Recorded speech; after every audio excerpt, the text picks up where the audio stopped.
Vai reiniciar. Fala pessoal que está nos assistindo, aqui é o Juliano do canal Campanhas Esquecidas e hoje eu estou com dois convidados muito especiais aqui. A gente vai bater um papo da nossa campanha de Shadow of the Demon Lord, Return of the Witch King. Então, primeiramente, eu estou aqui com o grande DM Estus. Estus, se apresenta aí para o pessoal que não te conhece, cara. E aí, pessoal, tô de volta aí no canal do Juliano. Eu sou o Estus, mestre profissional de RPG. Tô mestrando a campanha Return of the Witch King para o pessoal. É uma campanha oficial, escrita pelo Robert Schwalbe, né, para o sistema Shadow of the Demon Lord. Atualmente temos 8 livros publicados. Nós estamos iniciando o 4º livro agora. A princípio, o Robert Schwalbe declarou que serão 11 livros, né? O 9º tá para sair esse mês, agora em julho de 2026. E é isso aí, cara. Tô animado pra caramba, tô curtindo demais.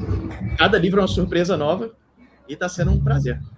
Boa, show de bola. E também estou aqui com o meu amigo Daniel Seiji, que interpreta o Zephyr aqui na nossa campanha. Se apresenta aí pro pessoal, cara. E aí, galerinha, beleza? Meu nome é Daniel, também conhecido aí como Zephyr. Criei meu personagemzinho aí, total zero expectativa com a situação, imaginando que fosse, sei lá, não, acho que dá para jogar aqui igual D&D. Realmente, olha, gente, muita coisa diferente e o sistema quebra muita gente. Mas estou me divertindo muito, a sessão está sendo, assim, incrível. Isso aí, galera. Então, qual que é o objetivo desse vídeo de hoje, então, pessoal? A gente vai registrar como tem sido a nossa campanha até o momento. Foram 17 sessões já, né, Estus? Se não me falha a memória. 17, exatamente. Boa. Então, o nosso objetivo aqui é registrar essas sessões e compartilhar com vocês aí os principais pontos da nossa campanha, como os personagens foram evoluindo. Lembrando que Shadow of the Demon Lord, até tô com o livro da Tri aqui, é um livrão, jogão, cara. Sistema que nem o Daniel falou, mortal, muito diferente de D&D. Então a gente vai compartilhar um pouco aí com vocês na nossa perspectiva. A gente começou a campanha em fevereiro desse ano, então já faz aí 5, 6 meses que a gente está jogando, tá muito bacana. Daniel, começa contando aí pra gente, então, como que foi a nossa primeira sessão, cara. Relembra aí como que a gente começou a aventura. Então, nossa primeira sessão foi algo assim que eu achei até engraçado, que o Estes criou uma situação assim muito à parte do RPG. A gente estava numa floresta, todos tinham sido selecionados ali pelo BRAC, contratados pelo BRAC para poder coletar madeira, coletar as coisas lá para poder conseguir fazer uma casa, fazer toda uma estrutura lá na cidade. E, cara, foi uma sessão... Sabe aquela sessão de, assim, surpresa do nada? Foi exatamente isso que eu estava sentindo ali naquela sessão. A gente tava ali, cortando a madeira, juntando a madeira, o pessoal que tinha força, né, conseguia. O Zephyr, por exemplo, tava só ali de canto, ali, só organizando, traz pra cá, vai pra cá, vai ali. Tem força nenhuma, coitado. Até que, em um momento específico, um urso gigante veio atrás da gente. O bicho ficou incomodado que a gente estava ali e... Cara, foi assim, o primeiro momento que todo mundo olhou e falou assim, será que dá? Então, deixa eu te interromper. Todo mundo nível 1. Todo será mundo nível 1. Pensou, vamos peitar o urso ou, ó, a gente se mandou. E vocês fugiram. Fugimos. Quando o Ashes botou a ficha do urso ali, a gente viu que era 3 vezes o tamanho da nossa. A gente falou, não, peraí, acho que não dá não. Acho que não dá não. Fora. E cara, sabe o que foi legal? O que foi legal desse começo ali, cara, foi tipo meio aleatório, assim, os nossos personagens nem se conheciam direito, a gente foi contratado por um serviço tipo super braçal. Sim. Até eu vou falar um pouco dos personagens da nossa equipe, para o pessoal que está assistindo aí se ambientar.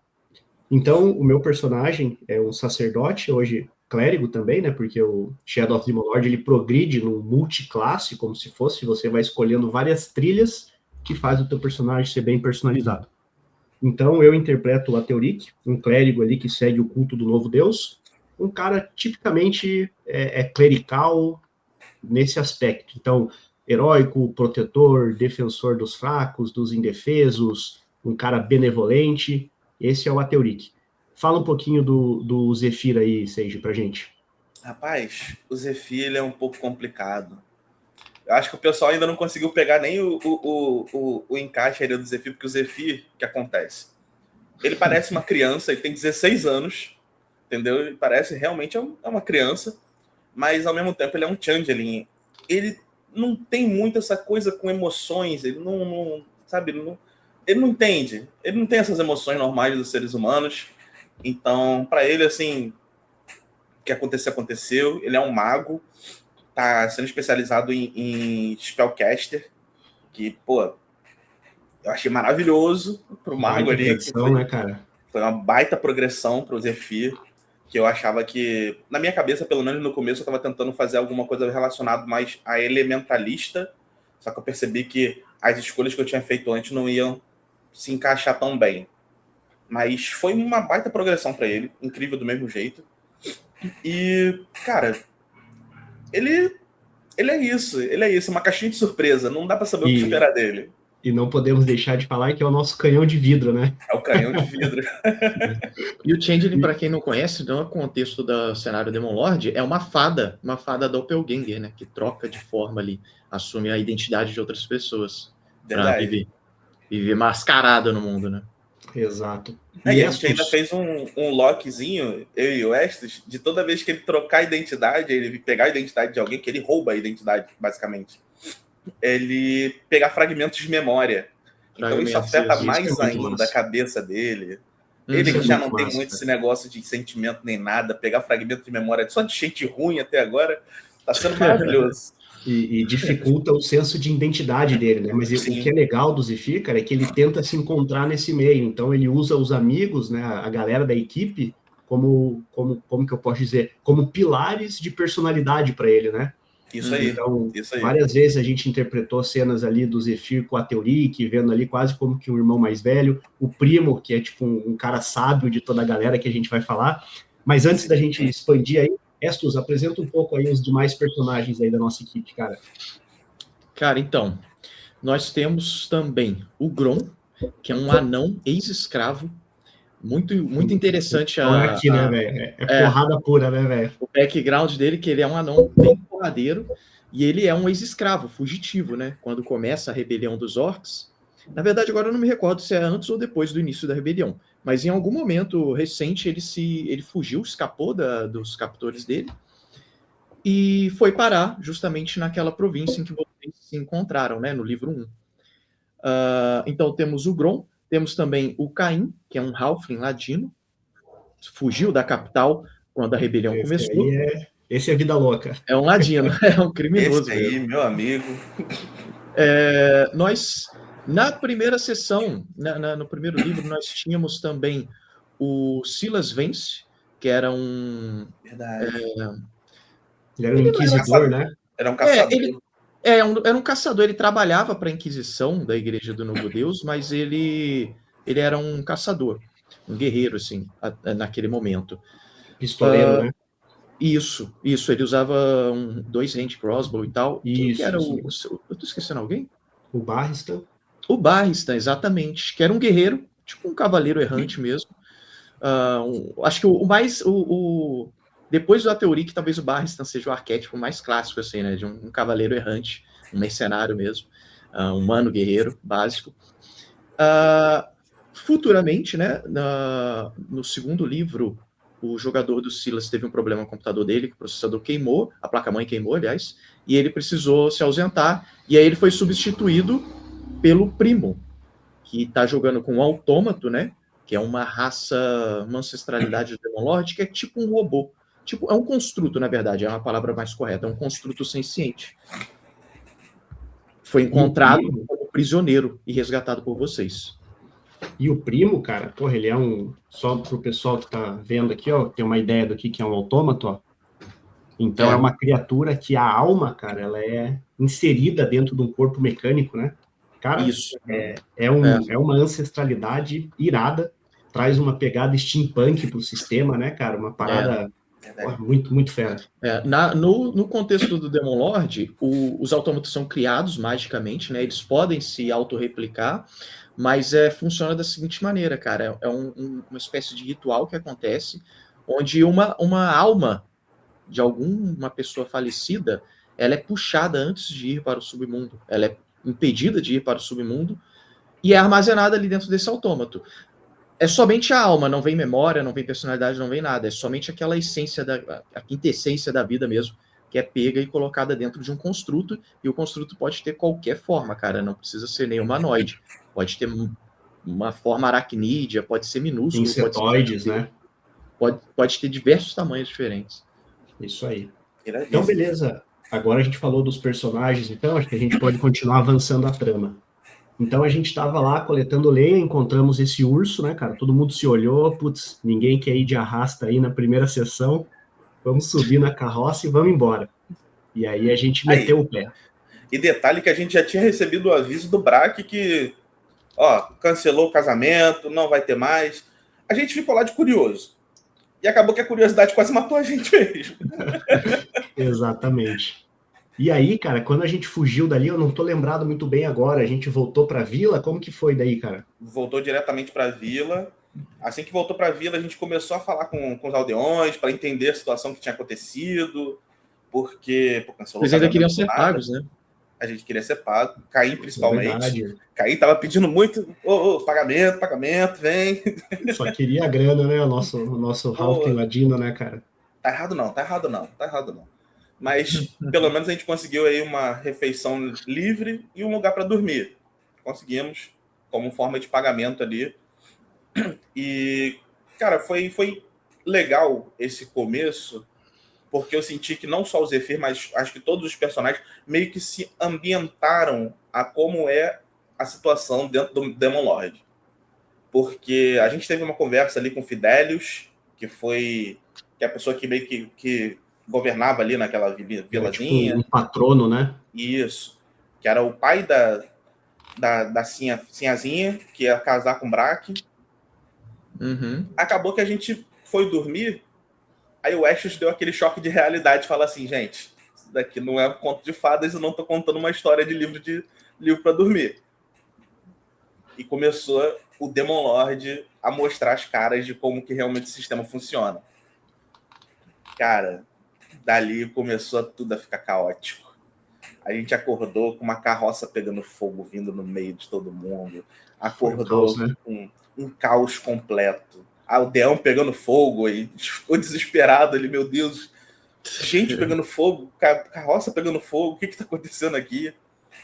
E o momento, acho que foi o mais impactante, para mim, pelo menos ali naquele momento de entender o sistema, foi quando a gente chegou na casa do Fidelius, que a gente estava escutando muito barulho de lá, e todo mundo chegou na casa do Fidelius. Foi o momento mais impactante que teve ali, porque era o corpo do Fidelius de um lado, a cabeça do Fidelius de outro. É. E todo mundo ficou assim, sem entender, ué, o que a gente faz agora?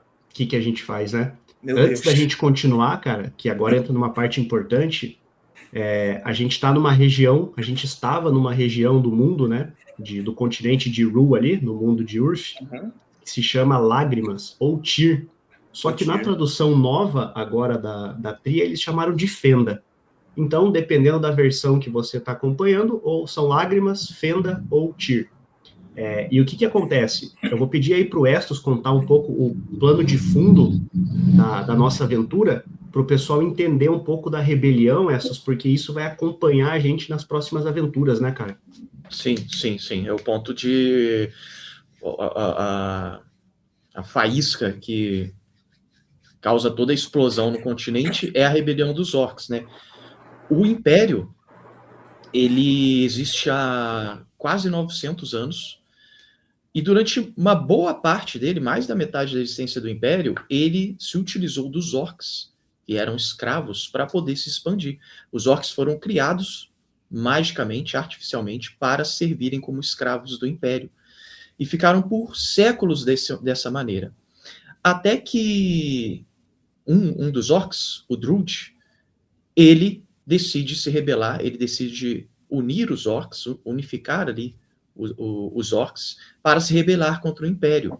E o Império ficou tão acomodado com a escravidão dos orcs, que ele passou a depender demais militarmente dos orcs. Os orcs eram usados para combater todas as forças inimigas do Império, fadas, trolls, dragões, os Jotun, que vivem no Polo Sul,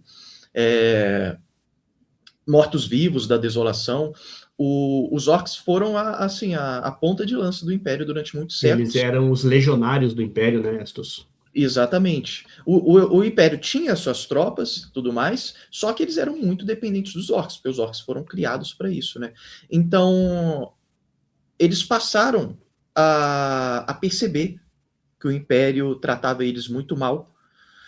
Surgiu uma história dentro do Império que chegou até o Druid, que foi o que motivou ele a iniciar essa rebelião, que é os orcs mais velhos, eles estavam sendo mortos e processados para servirem de alimento para os Isso é outros pesado, orcs. cara. Isso é bruto, velho. Cara, isso daí foi bruto. O curioso é que nunca houve prova de que isso realmente acontecia. Foi um mago do Império, que contou. Eu não lembro agora se era um mago ou um arcebispo da Igreja do Novo Deus, não tenho certeza agora, mas que contou isso para o Druid. Ele nunca teve a prova concreta disso, tá? Inclusive, há uma teoria de que talvez uma senhora, uma dama necromante do reino dos crânios, vizinho ao Império, tenha criado esse boato e feito esse boato chegar até o Druid, porque ela sabia que o Druid iria se rebelar e iria provocar a ruína do Império. Existe essa teoria, e existe a teoria também de que o Império realmente estava fazendo isso e os orcs estavam sendo obrigados a se canibalizarem ali. Enfim, de qualquer maneira, sendo verdade ou mentira, isso foi suficiente para iniciar a rebelião. O rei Druid invadiu o Palácio Imperial, tomou o trono de alabastro do velho imperador, e, enfim, os orcs se juntaram a ele, toda a estrutura militar do Império ficou abatida, várias províncias, a capital foi a primeira a cair, né? Ela caiu logo nas primeiras semanas assim da rebelião. A capital de Alabastro, né? A capital de Caicras. E aí virou um efeito dominó. Eles começaram a se expandir para todos os lados, o Império tinha que se reorganizar, e essa reorganização do Império, ela aconteceu principalmente ali nas províncias de Vel'Edene e do Reino Sagrado, né? Que eram, como é que a gente pode dizer, os menos dependentes dos orcs, assim.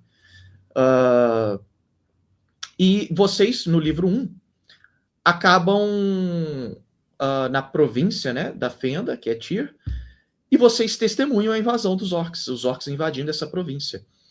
Uma coisa importante é que o único filho vivo ainda do imperador, o Horus, ele era tipo o suzerano dessa província, né? Então ele estava lá. Por isso os orcs invadiram ela, para tentar matar ele e acabar com qualquer possível reivindicação do trono. Acabar com a linhagem do Império ali, né, cara? A linhagem do Império. Então eles invadem, destruindo tudo. Os orcs também, eles não querem, assim, exterminar a humanidade, tá? Eles querem destruir o Império. Eles não querem, assim, executar todos os humanos. Eles querem simplesmente acabar com o Império e estabelecer o Império deles.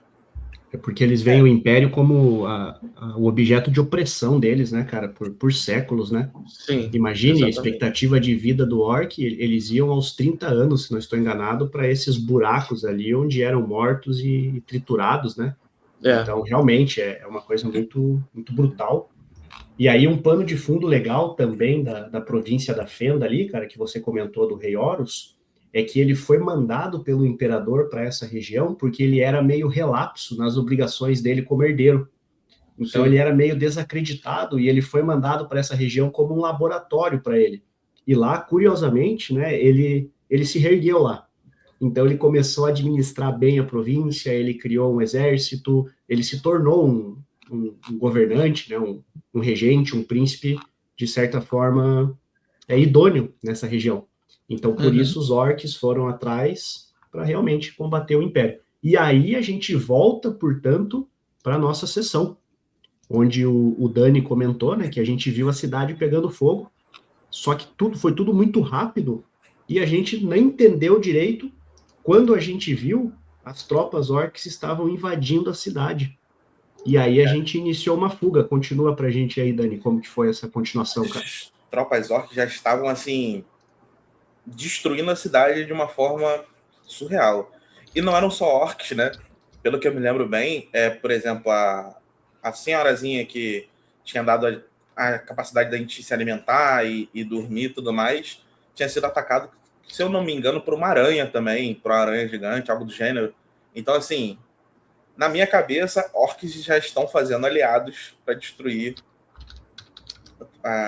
o reinado. Bom, vai ficar complicado, vai ser realmente algo muito grande. E dali para frente, a gente começou a tentar fugir da cidade, que foi uma situação assim muito pesada de ver, né? Com todos aqueles detalhes de pessoal morrendo, sendo devorado também. Então, algumas pessoas não estavam sendo assassinadas lá, estranhamente, mas a maioria estava servindo de alimento ou só diversão para os orcs. Fugimos, começamos a entrar na floresta. Isso, essa parte é legal, cara. Essa parte foi massa. O que eu lembro que aconteceu, né? Os aldeões começaram a se dispersar, né, Estus? E a gente fez meio que uma fuga em X-Crawling. Então você colocou o mapa pra gente com os hexágonos e a gente tinha que fazer testes de se orientar, de progredir, montar armadilha, porque a gente estava sendo perseguido por essa tropa orc.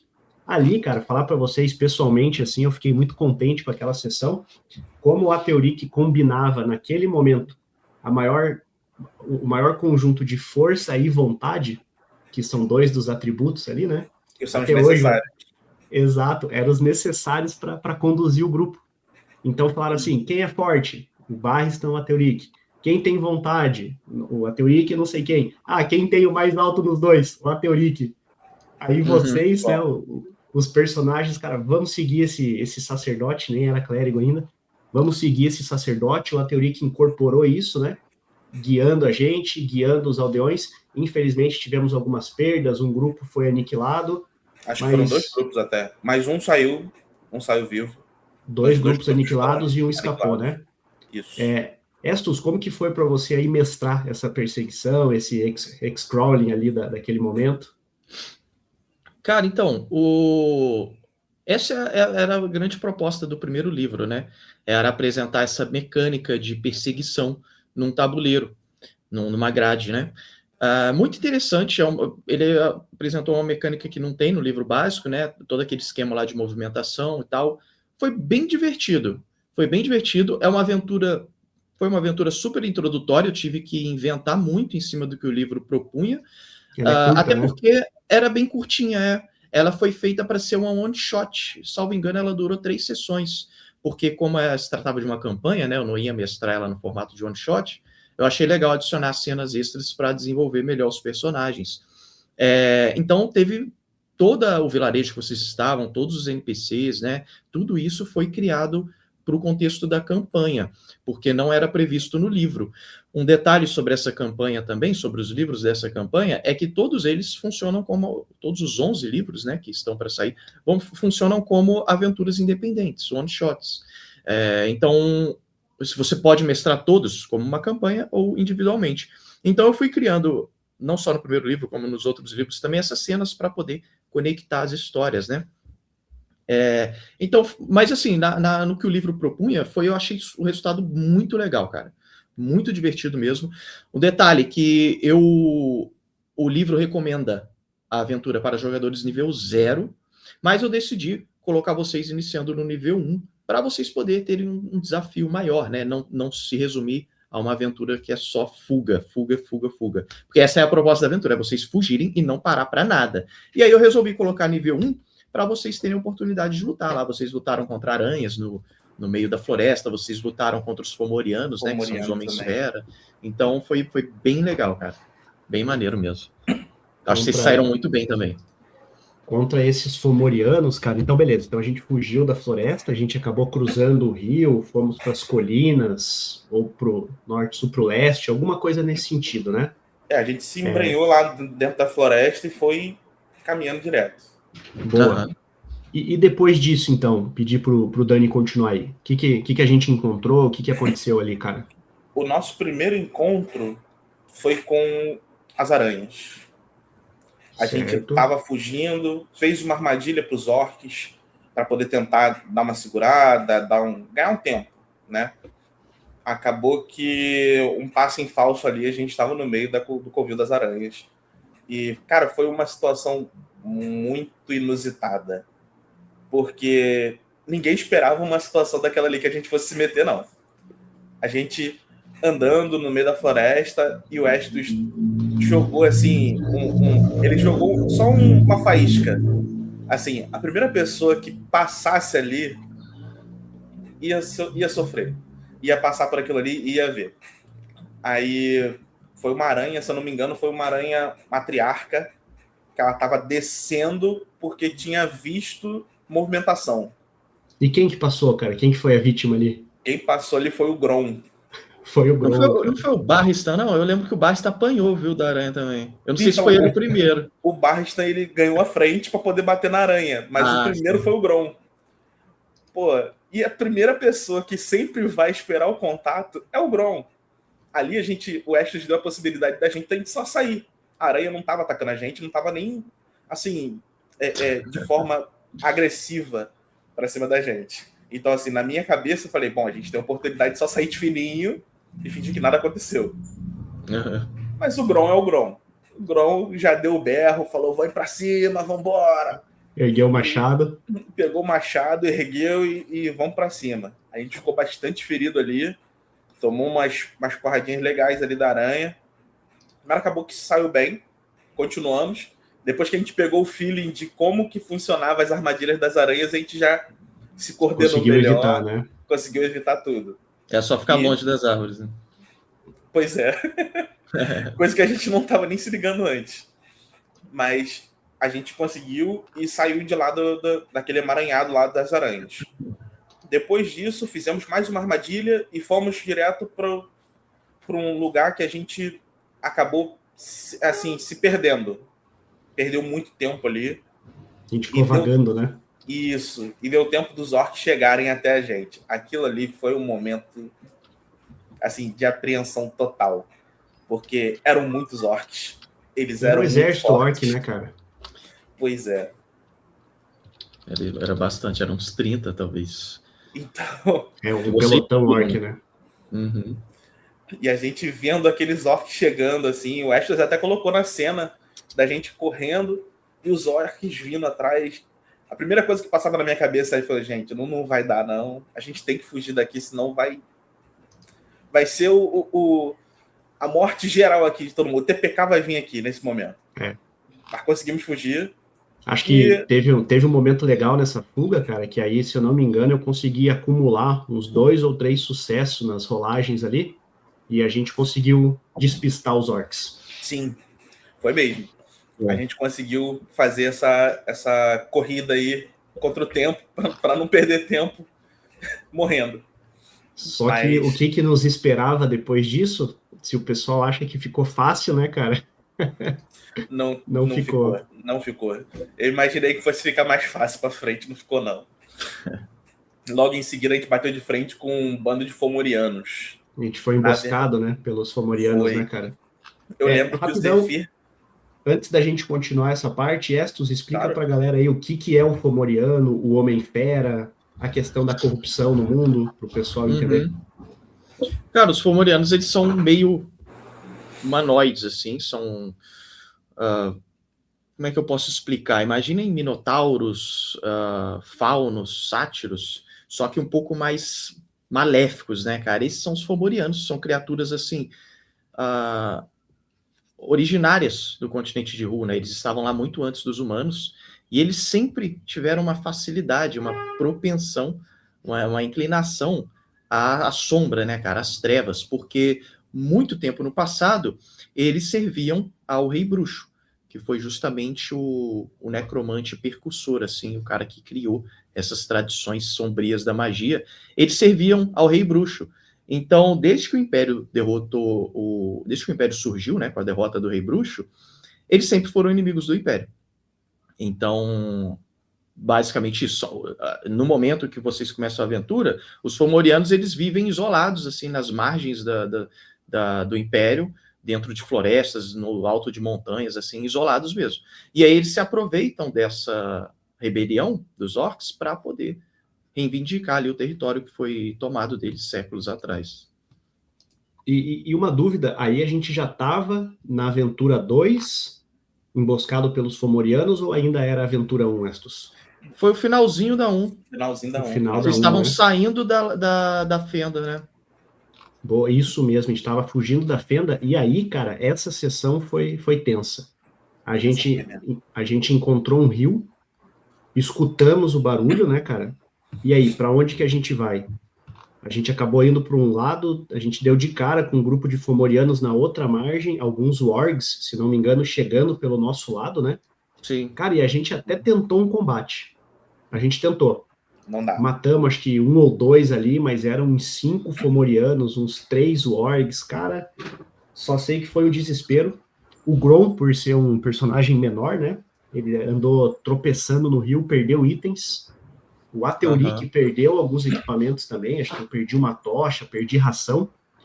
A nossa vida era irrisória, né, cara? Nível 1. A gente começou a ficar com vida baixa. Eu tinha uma cura muito limitada, nível 1. Consegui curar, acho que o Grom e o Barristan. Só sei que a gente não teve escolha. A gente acabou pulando no rio, né, Zephyr? Isso. Ou quem que fugiu separado? Eu lembro que parte pulou no rio e parte conseguiu fugir pela encosta. Foi o Zephyr que foi separado. O que aconteceu? O Barristan, ele conseguiu correr também, mas o Zephyr, ele usou um portal para poder sair do meio daqueles fomorianos e dos wargs, que estavam cercando ele de tudo quanto é lado. Todo mundo quem que foi contigo? Na água. Você foi sozinho? Ah, você e o Barristan foram juntos, né? Isso. O Barristan conseguiu fugir ali pela margem, fugindo dos fomorianos, e veio junto com o Zephyr. Boa. Então, o Grom, o Ateuric, o Silas e o Caim fugiram pelo rio. O Caim até foi agarrado no Ateuric, se não me engano. Eu fui nadando, puxando ele. Vocês dois fugiram por cima. E mais embaixo, no curso do rio, a gente acabou se reencontrando, né? Isso aí. Então, sobrevivemos ali à fuga dos orcs e ao combate com os fomorianos. Acredito que essa tenha sido, então, o fim da primeira aventura, certo? Isso. Vocês tinham encontrado também a ideia de vocês era fugir para a passagem das sombras, né? Era a rota de fuga mais desejada, assim, mais almejada para o norte, mais distante dos orcs. Então, vocês saíram e foram em direção a essa passagem nas montanhas. Boa. Então, galera, acho que a gente vai ficando por aqui. A gente contou a nossa primeira aventura, teve todo um contexto introdutório, né? Acho que nos próximos vídeos aí a gente já consegue continuar direto ao ponto, como que essa aventura evolui. A gente teve alguns plot twists muito feras aí nas próximas aventuras. Então, a aventura 2, só para o pessoal se preparar aí o que está por vir, né? A gente encontrou um grupo de refugiados, a gente enfrentou um culto, o culto da Madre Rubra. Então, quando a gente chegar nessa parte, o pessoal vai ficar impressionado aí com como foi. A gente também, depois disso, a gente passou daí para a extensão norte, que é uma região mais ao norte, após ter destruído o culto. Mas isso a gente conta aí nos próximos vídeos, então. Vai nos acompanhando. Se você não é inscrito, aproveita. Se inscreve aqui no canal, dá um like, compartilha. Estus, apresenta suas redes sociais aí também para o pessoal te procurar, te seguir.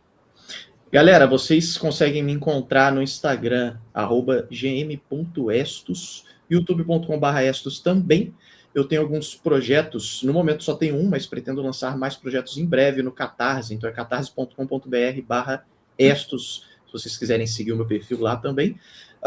E vocês me encontram com algumas mesas abertas lá no Mesa Quest, tá? Tem também essa campanha mesmo, tem uma segunda mesa aberta, Return of the Witch King.